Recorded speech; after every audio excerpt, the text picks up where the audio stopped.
I've noticed whilst looking at some of the conversations going on around the current Black Lives Matter protests, specifically those going on in London, that there are some serious misconceptions led on by a combination of fake news and misleading media coverage. I wanted to take the time to address a few of these myths that are going around about the protest of violence, that are fueling some people's concerns about the protests and what they represent. The first misconception going around is about the Winston Churchill statue in Parliament Square being covered up for the protests on the weekend. This has been portrayed as being in response to a specific threat against the statue by the BLM protests. In reality, the statues in Whitehall were all covered up, including that of Nelson Mandela. This is something of a process carried out for mass protests in this area. These statues have been covered up on a number of occasions for mass protests.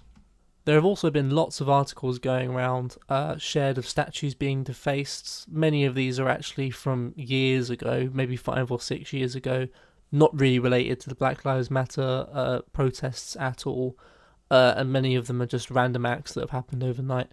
There have also been a lot of publication of almost essentially fake calls for statues to be removed.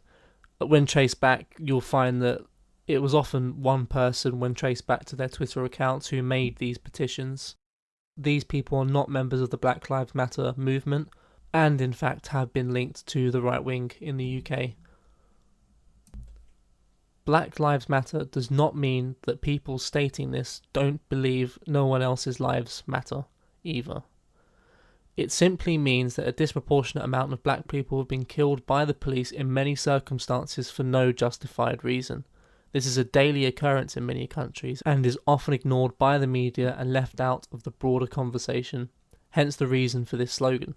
BLM called off protests over the weekend because of fears there would be violent clashes against the far right and statue defenders with the numbers of BLM protesters.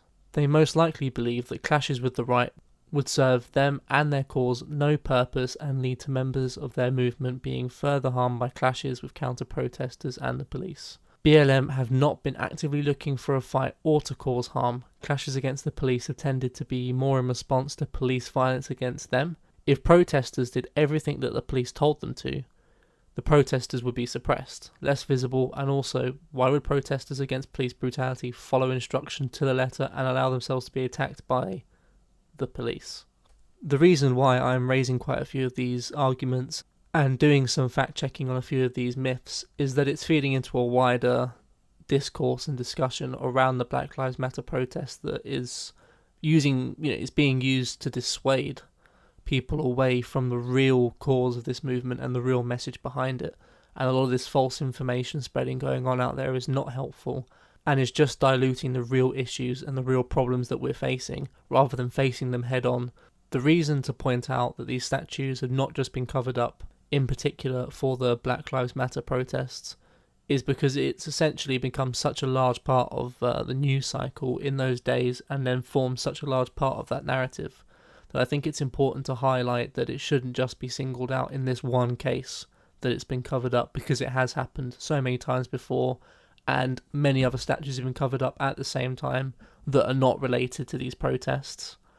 It's been a standard procedure when large protests happen or when potentially previous damage has occurred to cover all of these statues up. It's a precaution the police decided to take and has nothing to do with any perceived intention of the Black Lives Matter protests.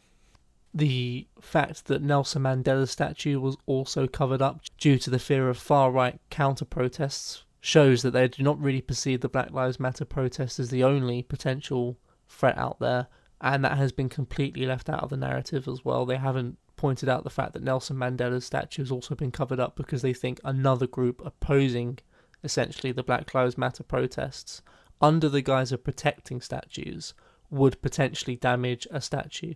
I think what a lot of this information brings to light is it's always important to look beyond just the headlines and always do a little bit more research. The idea being that you don't always really see the full picture of the actions that have been taken and things going on, and you don't always see the real reasons why they are going on. When you're dealing with issues as contentious as this on such a large scale, it's always important to try and have as much information as possible before you make decisions and form your opinions on these kind of things. simply because it can be based on false information or misconstrued information given by people who tend to have their own agenda in this issue.